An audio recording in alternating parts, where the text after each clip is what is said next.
Las Ciruelas.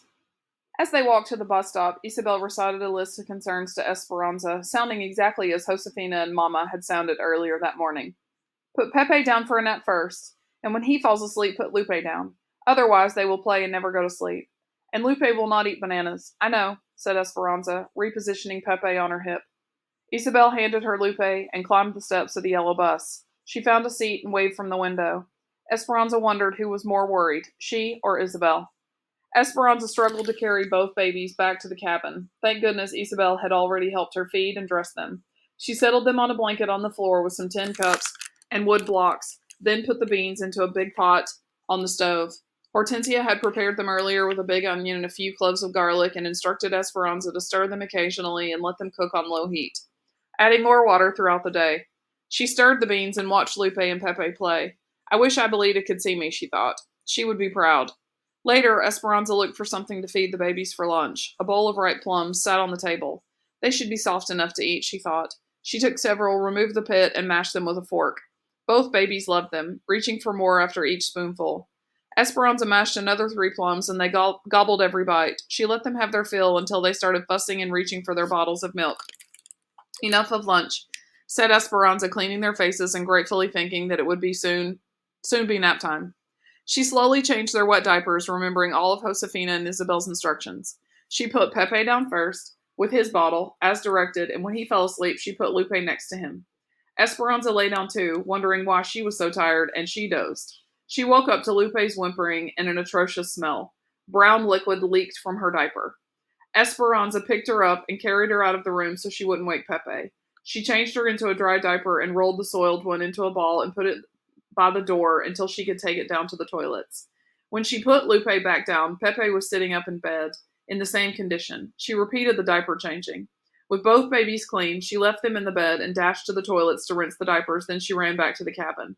A different smell greeted her. The beans. She had forgotten to add more water. When she checked the pot, they appeared to be scorched only on the bottom, so she poured in water and stirred them. The babies cried and never went back to sleep. Both dirtied their diapers again. The wadded pile by the door grew. They must be ill, worried Esperanza. Did they have the flu, or was it something they ate? No one else had been sick recently. What had they eaten today? Only their milk and the plums. The plums, she groaned. They must have been too hard on their stomachs. What did Hortensia give her when she was a child and was sick?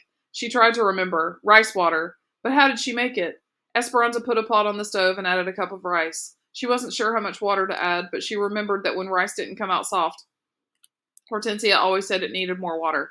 She added plenty and boiled the rice. Then she poured off the water and let it cool. She sat on the floor with the babies and fed them teaspoons of rice water all afternoon, counting the minutes until Isabel walked through the door.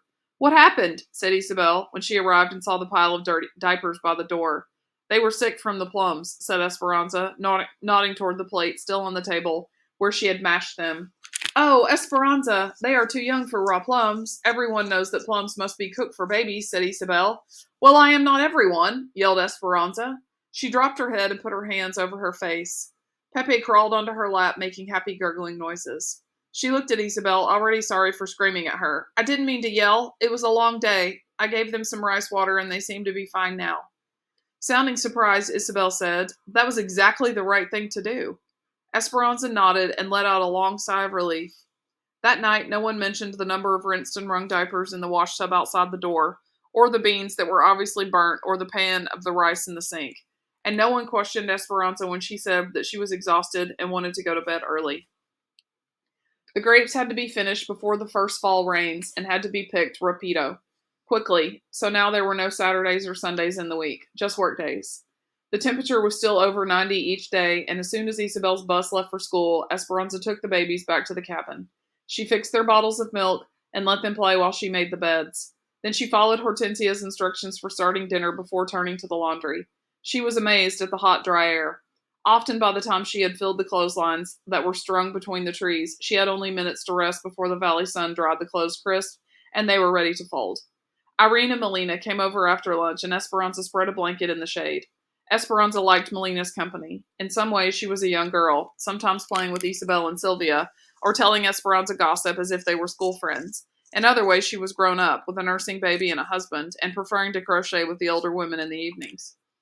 Do you crochet? Melina asked. I know a little, but only a few stitches, said Esperanza, remembering Abuelita's blanket of zigzag rows that she had been too preoccupied to unpack. Melina lay her sleeping baby girl on the blanket and picked up her needlework. Irene cut apart a 50-pound flour sack that was printed with tiny flowers to use as fabric for dresses. Esperanza tickled Pepe and Lupe, and they laughed. They adore you, said Melina. They cried yesterday when I watched them for a few minutes. It took you to sweep the platform. It was true. Both babies smiled when Esperanza walked into the room, always reaching for her, especially Pepe. Lupe was good-natured and less demanding, but Esperanza learned to watch her closely, as she often tried to wander away. If she turned her back for a minute, Esperanza found herself frantically searching for Lupe. Esperanza rubbed Lupe's and Pepe's backs, hoping they would go to sleep soon, but they were restless and wouldn't settle even though they had their bottles. The afternoon sky looked peculiar, tinged with yellow, and there was so much static in the air the baby's soft hair stuck out. Today is the day of the strike, said Melina. I heard they were going to walk out this morning. Everyone was talking about it last night at the table, said Esperanza. Alfonso said he is glad that everyone from our camp agreed to continue working. He is proud that we won't strike. Irene continued, working on the flour sack and shaking her head. So many Mexicans have the revolution still in their blood. I am sympathetic to those who are striking, and I am sympathetic to those of us who want to keep working. We all want the same things, to eat and feed our children. Esperanza nodded. She had decided that if she and Mama were to get Abuelita here, they could not afford to strike. Not now. Not when they so desperately needed money and a roof over their heads. She worried about what many were saying. If they didn't work, the people from Oklahoma would happily take their jobs. Then what would they do? A sudden blast of hot wind took the flour sack from Marine's hands and carried it to the fields. The babies sat up frightened. Another hot blast hit them, but kept on, and when the edges of the blanket blew up, Lupe reached for Esperanza, whining. Irene stood up and pointed to the east. The sky was darkening with amber clouds, and several brown tumbleweeds bounced toward them. A royal of brown loomed over the mountains. Una tormento de polvo, dust storm, said Irene. Hurry! They picked up the babies and ran inside. Irene closed the door and began shutting the windows. What's happening? Asked Esperanza. A dust storm, like nothing you have seen before, said Melina. They are awful. What about Mama and Hortensia and the others? Alfonso and Miguel, they are in the fields. They will send trucks for them, said Irene. Esperanza looked out the window. Thousands of acres of tilled soil were becoming food for La Tormenta, and the sky was turning into a brown swirling fog. Already she could not see the trees just a few yards away. Then the sound began, softly at first, like a gentle rain, then harder as the wind blasted the tiny grains of sand against the windows and metal roofs. The dirt showered against the cabin, pitting everything in its path. Get away from the window, warned Irene. The dirt and wind can break the glass. The finer dust seeped inside, and they tried to seal the door by stuffing rags under it. Esperanza couldn't stop thinking about the others. Isabel was at school. The teachers would take care of her. But Mama, Hortensia, and Josefina were in the open shed. She hoped the trucks would bring them soon. And the fields. She could only imagine Alfonso and Juan and Miguel. Could they breathe? Irene, Melina, and Esperanza sat on the mattress in the front room trying to calm the babies. There was no relief from the heat in the closed room, and soon the air was hazy. Irene dampened some towels so they could wipe the babies and their own faces. When they talked to one another, they tasted the earth. How long does it last? Asked Esperanza. Sometimes hours, said Irene. The wind will stop first, and then the dust. Esperanza heard meowing from the door. She ran to it, and pushing hard against the wind, opened it a crack. Isabel's kitten, Chiquita, darted in. There was no trace of her orange fur. The cat was powdered brown. The babies finally fell asleep, drowsy from the heavy air. Irene was right. The wind stopped, but the dust still swirled as if propelled by its own power. Irene and Melina left with Melina's baby, covered beneath a blanket, and rushed to their cabin. Esperanza waited, nervously pacing the room and worrying about the others. The school bus came first. Isabel burst into the cabin crying, Mi gata, Chiquita! Esperanza hugged her. She is fine, but very dirty and hiding under the bed. Are you all right? Yes, said Isabel. We got to sit in the cafeteria all afternoon and play games with erasers on our heads. But I was worried about Chiquita.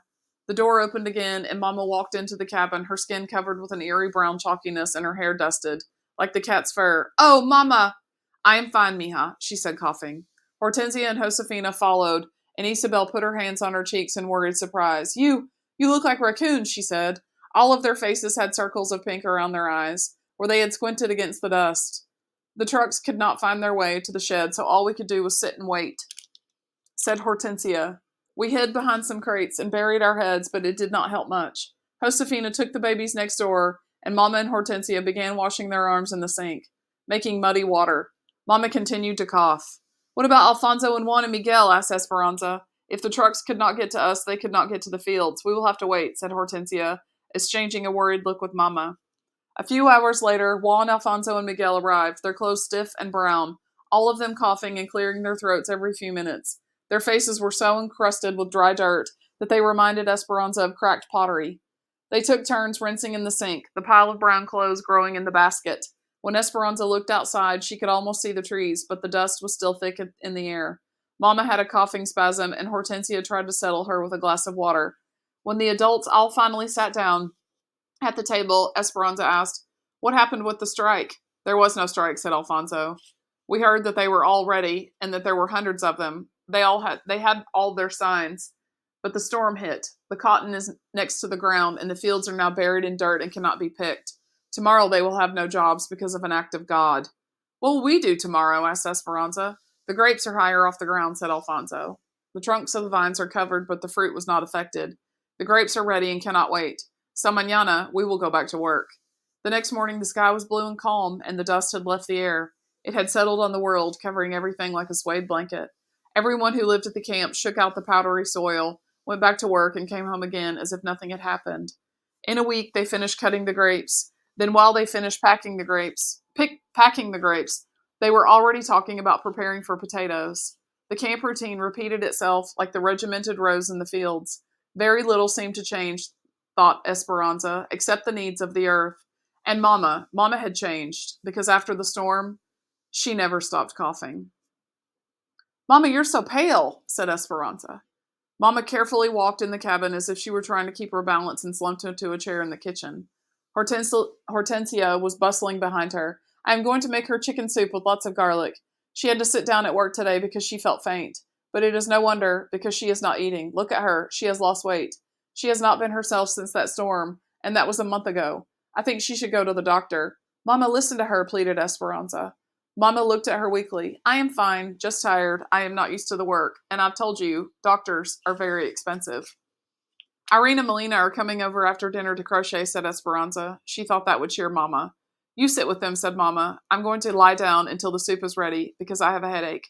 Then after dinner I'll go straight to bed and get a good rest. I'll be fine." She coughed, got up, and slowly walked from the room. Hortensia looked at Esperanza, shaking her head. A few hours later, Esperanza stood over Mama. "Your soup is ready, Mama," but she didn't move. "Mama, dinner," said Esperanza, reaching for her arm and gently shaking her. Mama's arm was burning. Her cheeks were flushed red, and she wasn't waking. Esperanza felt panic squeezing her, and she screamed, "Hortensia!" The doctor came. He was American, light and blonde, but he spoke perfect Spanish. "He looks very young to be a doctor," said Hortensia. "He has come to the camp before, and many people trust him," said Irene, "and there are not many doctors who will come out here." Alfonso, Juan, and Miguel sat on the front steps, waiting. Isabel sat on the mattress, her eyes worried. Esperanza could not sit still. She paced near the bedroom door, trying to hear what was going on inside. When the doctor finally came out, he looked grim. He walked over to the table where all the women sat. Esperanza followed him.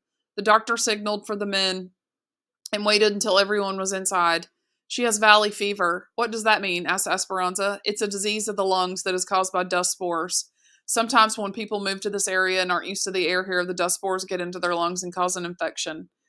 "But we were all in the dust storm," said Alfonso. "When you live in the valley, everyone inhales the dust spores at one time or another. Most of the time, the body can overcome the infection. Some people will have no symptoms at all. Some will feel like they have the flu for a few days. And others, for whatever reason, cannot fight the infection and get very sick." "How sick?" asked Hortensia. Esperanza sat down. "She may have a fever on and off for weeks, but you must try to keep it down. She will cough and have headaches and joint aches. She might get a rash." "Can we catch it from her, the babies?" asked Josefina. "No," said the doctor. "It isn't contagious. And the babies and young children have probably had a mild form of it already, without you even knowing. Once the body fights off the infection, it doesn't get it again. For those who live here most of their lives, they are naturally immunized. It is hardest on adults who move here and are not accustomed to the agricultural dust." "How long until she is well?" asked Esperanza. The doctor's face looked tired. He ran his hand through his short blonde hair.